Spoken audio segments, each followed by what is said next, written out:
Now, imagine, it's the mid-1930s. The Great Depression is in full swing, and people are really struggling. Financially, emotionally. Times are tough, no doubt about it. But here comes a shining bit of light. Something that makes folks laugh, even if just for a little while. Fibber McGee and Molly. This show, premiering all the way back in 1935, wasn't just entertainment. It was like a lifeline, you know?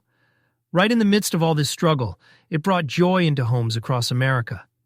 The humor, it wasn't complicated or highbrow. It was everyday life, stuff people could relate to, played up in the most hilarious, exaggerated way. And the setting? 79 Wistful Vista? It's funny just saying it, right? Picture this imaginary Midwestern city where everything happened. A world all their own, but somehow still familiar to listeners. The jokes often revolved around Fibber's wild ambitions or his knack for, well, messing things up. But no matter what chaos unfolded, there was always a warmth, a sense of love, holding it all together. Now, here's where it gets even cooler. Fast forward decades later, we're talking modern times, and the show finds new life. Humphrey Camardella Productions steps in. They take these classic radio moments and revive them as podcasts. It's this brilliant way of making sure that these timeless laughs, these little slices of history, are heard by new audiences, even in formats that didn't exist back in the day. And so, from roaring laughter in living rooms in the 1930s to streaming playlists today, Fibber McGee and Molly proves that humor and a sense of community really are timeless. Let's talk about how a comedy show from 1935, of all things, managed to shape American popular culture. It's kind of wild to think about, right? This wasn't just some passing fad. It was genuinely part of the nation's fabric for over 2 decades. Take a look at the reviews from listeners today. We're talking a solid 4.4 rating. Why? For one, the humor's timeless. People keep saying it's nostalgic and, most importantly, family-friendly.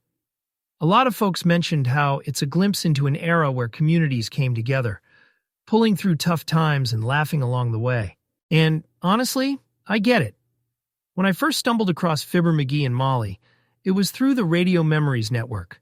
I gotta say, it was like uncovering this goldmine of humor and history all in one.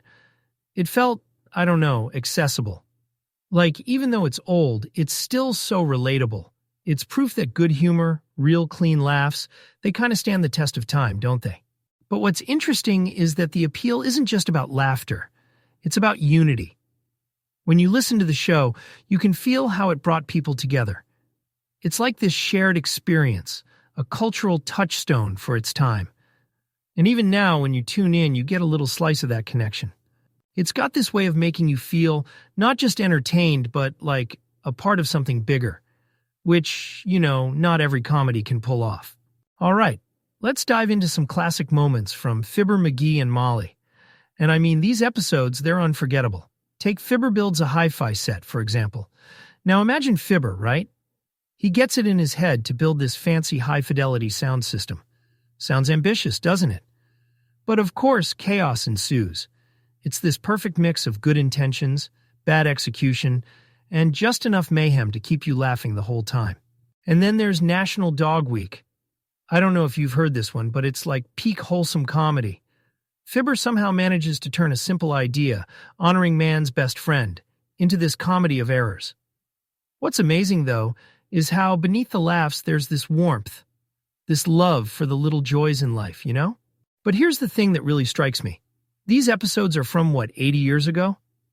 And yet listeners today still find comfort in them. It's not just nostalgia, it's the humor, the simplicity, the way it feels like you're sharing a laugh with an old friend. People keep saying how it lifts their spirits, even in tough times. And honestly, isn't that what great storytelling's all about? Now, thinking about the historical context, it's kind of fascinating how radio was, like, the ultimate entertainment back then. Families would gather around, tuning in together, much like how we now stream podcasts on a solo walk or during a long commute. Different era, same magic. So, whether it was Fibber's antics or the delightfully relatable slice-of-life humor, this show tapped into something universal, connecting people. And that's the beauty of old-time radio. In a way, it paved the path for podcasts, proving that audio storytelling, when done right, can resonate across generations. And that's all for today on Laughing Through the Airwaves. It's been a joy revisiting these timeless treasures with you. Keep smiling and hey, maybe even check out an old episode yourself. Until next time, take care.